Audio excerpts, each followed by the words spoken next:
नमस्कार, आप देख रहे हैं न्यूज़ फॉर नेशन और मैं हूं सांत्वना आपके साथ। देश का यूनियन बजट पेश हो चुका है और इस आम बजट को लेकर कई तरह की बातें हो रही है, कई तरह के सवाल आपके मन में भी होंगे।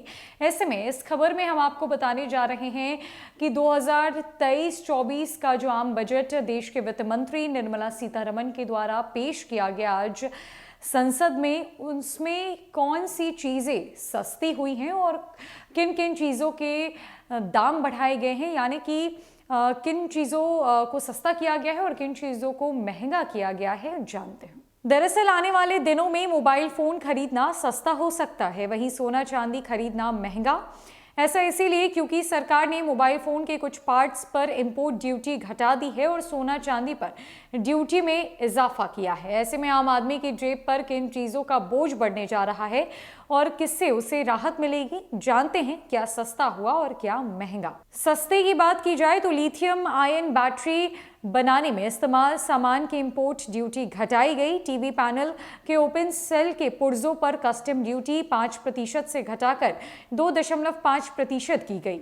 मोबाइल फोन मैन्युफैक्चरिंग के लिए कुछ पार्ट्स पर कस्टम ड्यूटी घटाई गई है।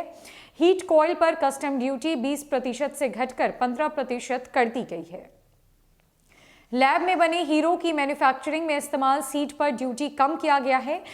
एक्सपोर्ट को बढ़ावा देने के लिए थ्रिम्प फीड पर कस्टम ड्यूटी कम करेगी। क्रूड ग्लिसरीन पर कस्टम ड्यूटी 7.5% से घटाकर 2.5% की गई। Cleaning agent denatured ethyl alcohol से कस्टम ड्यूटी खत्म हो गई है।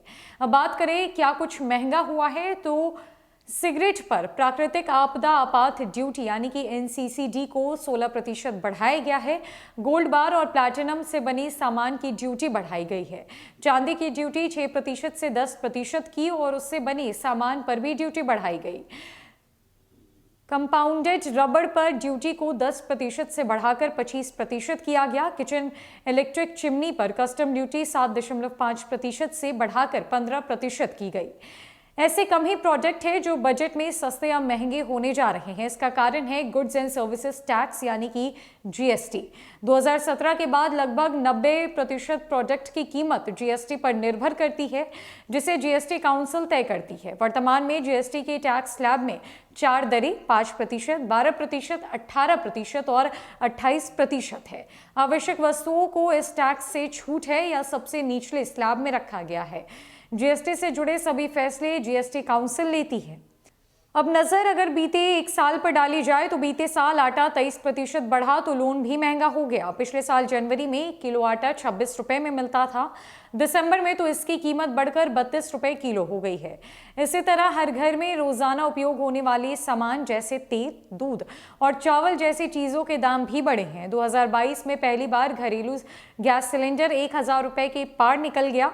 RBI की ओर से महंगाई को कंट्रोल करने के लिए बढ़ाई गई ब्याज दरों के कारण लोन भी महंगे हो गए। खबर में आपने जाना कि 2023-24 के लिए जो आम बजट की पेशकश हुई है संसद में, उसमें कौन कौन सी चीज़ें सस्ती हुई तो किन चीज़ों के दाम बढ़ाए गए। जहां एक तरफ देश में महंगाई की मार आम जनता झेल रही है और महंगाई चरम सीमा पर है, तो वहीं सोना, चांदी, सिगरेट, छाता, ये सारी चीज़ें महंगी हो गई। ऐसा माना जा रहा है कि मोबाइल की कीमतें आने वाले दिनों में घट जाएंगी क्योंकि उन पर ड्यूटी के प्रतिशत को घटाया गया है। ऑटोमोबाइल्स, इलेक्ट्रिक व्हीकल और मोबाइल फ़ोन्स को सस्ता किया गया है। खिलौने सस्ते हुए हैं। अब ये आम बजट आपके लिए कितना फ़ायदेमंद है और कितना नुकसानदेह है, आपको क्या लगता है, हमें ज़रूर बताएं कमेंट सेक्शन में। फिलहाल के लिए इस खबर में इतना ही। नमस्कार।